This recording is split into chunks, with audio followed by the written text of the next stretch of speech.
El día de hoy hemos invitado al padre Vicente Durán, quien ha escrito diversos textos sobre el tema del mal. Y no solamente sobre el tema del mal, sino que él se ha dedicado a estudiar a uno de los autores que más ha trabajado, ha penetrado en la psicología humana, que es Dostoyevski. El padre Vicente Durán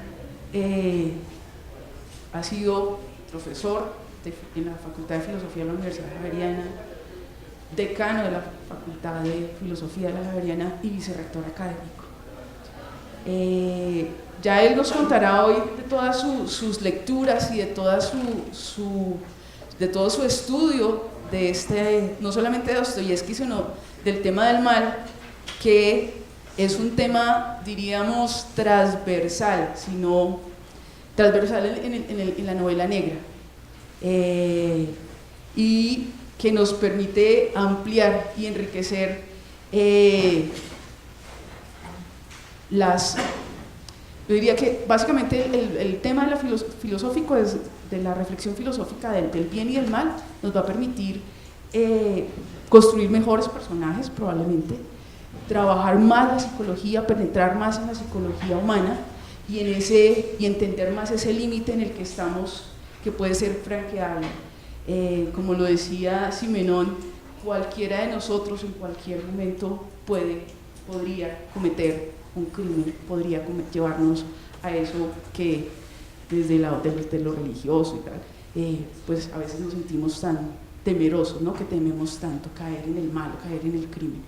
Bueno, ya con la perspectiva de Dostoyevski que nos hablará el padre Durán, y al que le agradecemos mucho su presencia hoy, ha sido ya la conversación previa que hemos tenido ha sido muy rica, ya ustedes van a ver con lo que nos va a plantear hoy su conocimiento profundo de Dostoyevski.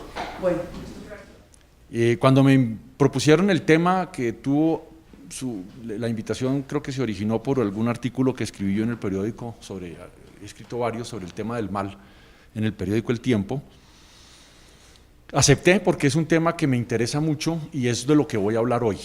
Me decían también que les debía proponer un texto para leer y les envié el texto o la idea de leer Las Memorias del Subsuelo de Dostoyevski, que para mí es uno de los libros que, a propósito del tema del mal, más que del mal, de la oscuridad del subsuelo, más me ha impresionado y más me ha puesto a pensar.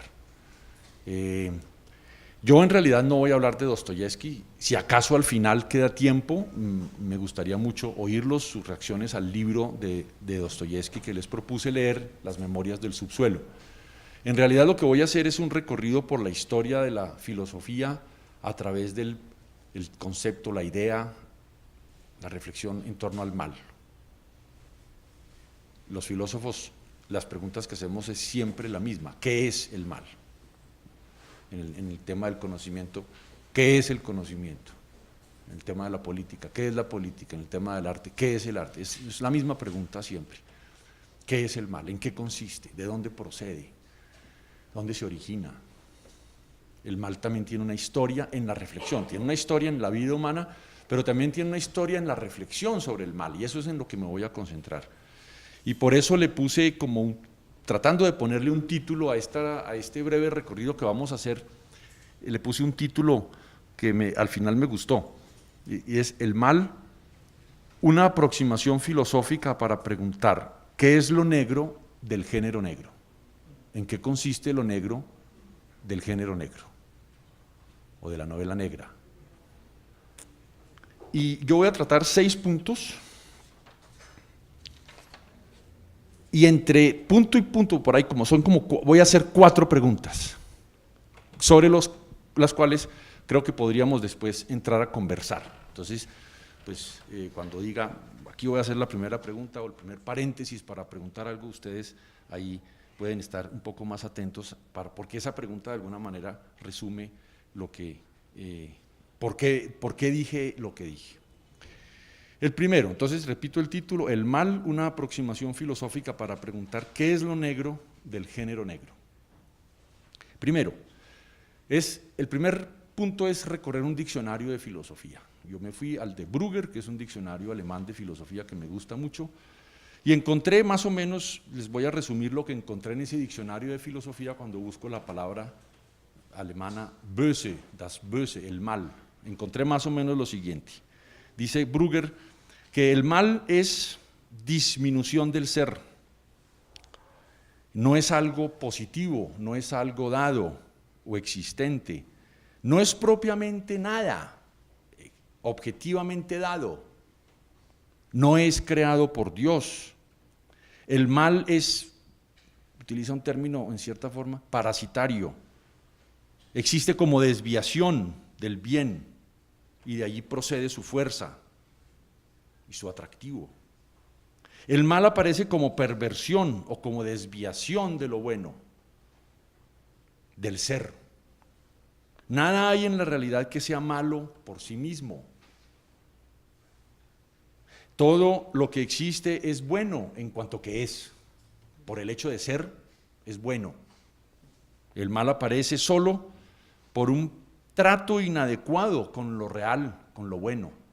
Procede de un algo errático, inadecuado, desajustado, por un actuar o por un desear que es desatinado, que es errático, que es equivocado.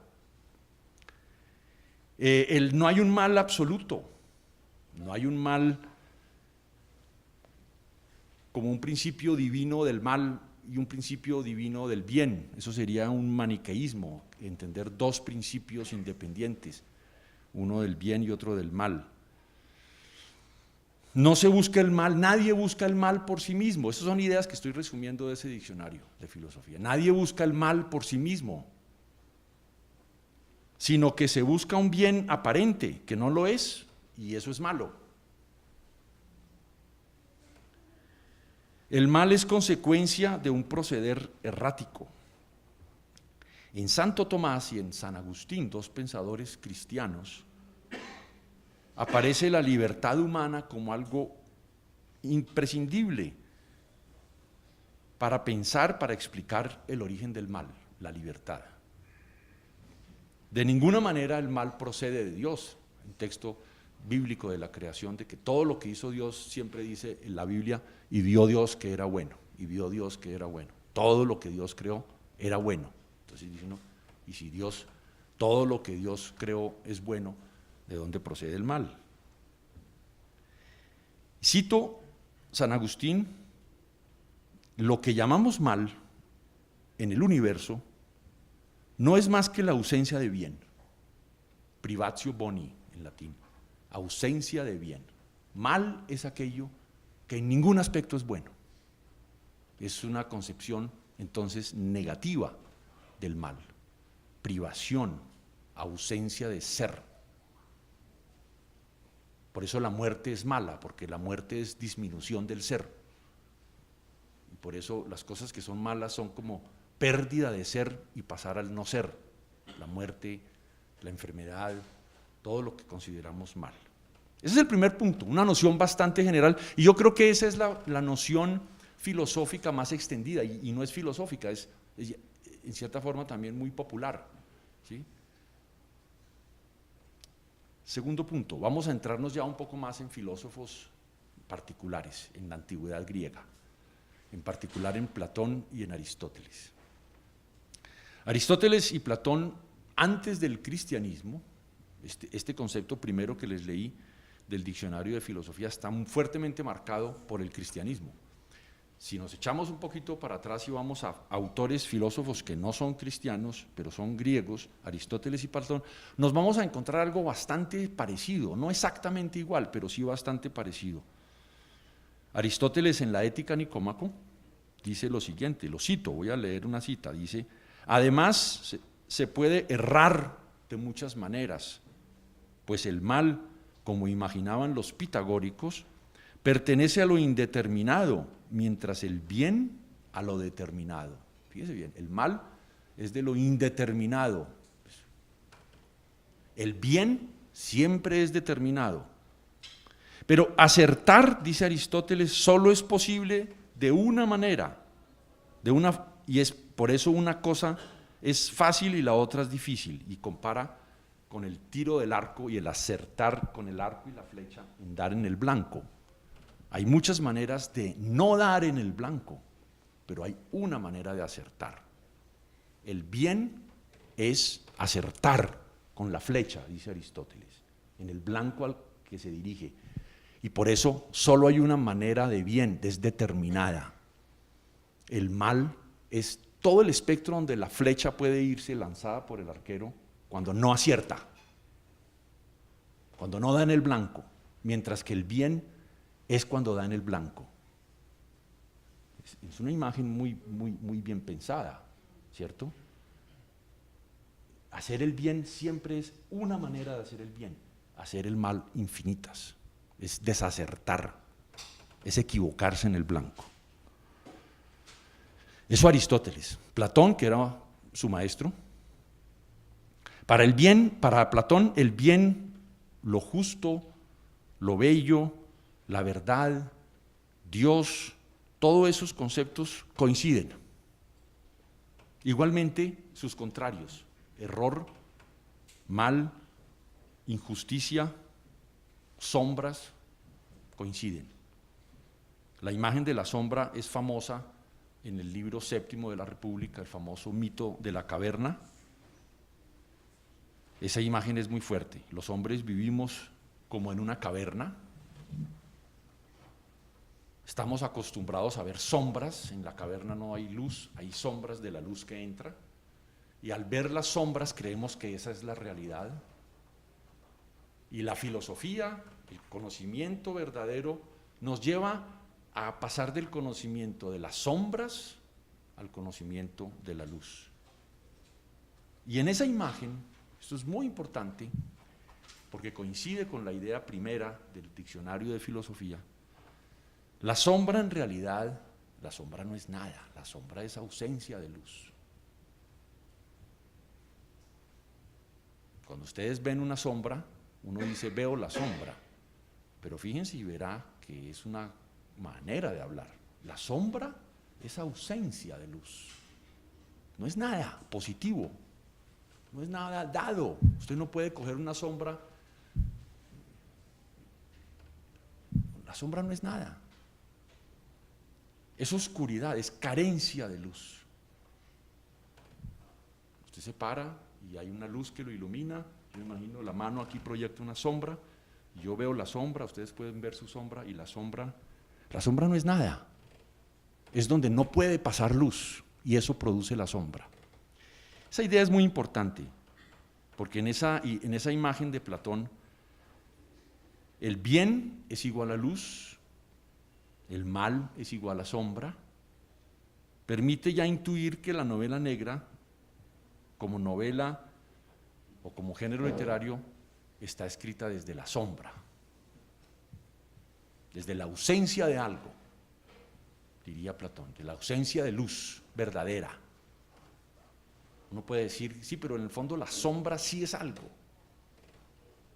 Y cuando lo piensa más, dice, no, la sombra en realidad es carencia de luz, es luz ocultada, tapada. El subsuelo, volviendo al tema que mencionaba del hombre del subsuelo, el hombre del subsuelo de Dostoyevsky es similar a las sombras, al hombre de la caverna en Platón. Lo que pasa es que entre Platón y Dostoyevsky ha pasado muchas cosas. Ese era el segundo punto, los filósofos griegos. Vamos al tercero, este es un poquito más extenso. Vamos a dar un salto muy largo en el tiempo y vamos a ir hasta Leibniz. Leibniz es un filósofo alemán, para su información, murió en 1716, eso les da una idea más o menos de qué época vivió, de 1646 a 1716. Leibniz es un filósofo muy interesante, es un típico filósofo de la modernidad, siglo XVII y comienzos del siglo XVIII. Leibniz es una de las figuras, yo creo, más sorprendentes por la cantidad de campos filosóficos en los que se destacó, y no solamente filosóficos. Es el creador del cálculo infinitesimal, junto con Newton, lo desarrollaron. Eso es una cosa asombrosa en la historia de la ciencia. Newton y Leibniz desarrollaron el cálculo infinitesimal simultáneamente, al mismo tiempo, el uno en Alemania y el otro en Inglaterra, sin hablarse. Eso es un misterio, más que misterio, es una coincidencia sorprendente. Estaba la humanidad preparada para desarrollar el cálculo infinitesimal. Y Leibniz creó el lenguaje digital en las matemáticas, ese lenguaje o esa representación numérica que sirve hoy en día como base para el lenguaje digital, también lo desarrolló Leibniz. Pero no vamos a hablar de eso. Escribió un librito que se llamaba La Teodicea. La Teodicea, la palabra viene del griego theos, Dios, y dike, justicia, teodicea. La teodicea significa la justificación de Dios ante el problema del mal en el mundo. Y surge este libro de la Teodicea, es de los libros más interesantes que uno puede leer en filosofía con respecto a la problemática del mal. El interés de Leibniz era cómo es posible afirmar al mismo tiempo el principio de razón suficiente, que para él como lógico y matemático es muy importante, con una teoría de que el universo está en armonía. ¿Cómo se puede hacer eso compatible? Eso llaman dos principios: el principio lógico de razón suficiente, la teoría de la armonía en el universo. Tercero, la afirmación de que este es el mejor de los mundos posibles, que era una de las tesis metafísicas más fuertes. Y la afirmación también del mal en el mundo, la presencia del mal en el mundo. ¿Cómo se puede hacer compatible esas cuatro cosas? De ese optimismo, de esa tesis de que vivimos en el mejor de los mundos posibles, fue el texto sobre que dio ocasión para que Voltaire se burlara de Leibniz. Voltaire escribió su Cándido, ustedes lo saben muy bien, ese libro extraordinario, esa fábula, esa burla, esa sátira, mejor, de 1759 de Voltaire, en que, a propósito del terremoto de Lisboa, que conmovió a todo el mundo europeo porque destruyó una de las ciudades más hermosas que había en Europa, en medio del optimismo, de la confianza en la razón, en medio de la seguridad de que la razón nos puede llevar a construir un mundo casi que perfecto, en medio de ese mundo ocurre un terremoto terrible en Lisboa y dice Cándido: de modo que este es el mejor de los mundos posibles. Ese Dios que creó este mundo como el mejor de los mundos posibles debía estar muy equivocado, debía estar muy borracho. Bueno, ustedes conocen el texto de Cándido, que es muy impresionante en ese tono de burla, pero de profundidad, de crítica al optimismo racionalista de un filósofo como Leibniz. Ese es el contexto en el cual Leibniz plantea el tema de la teodicea.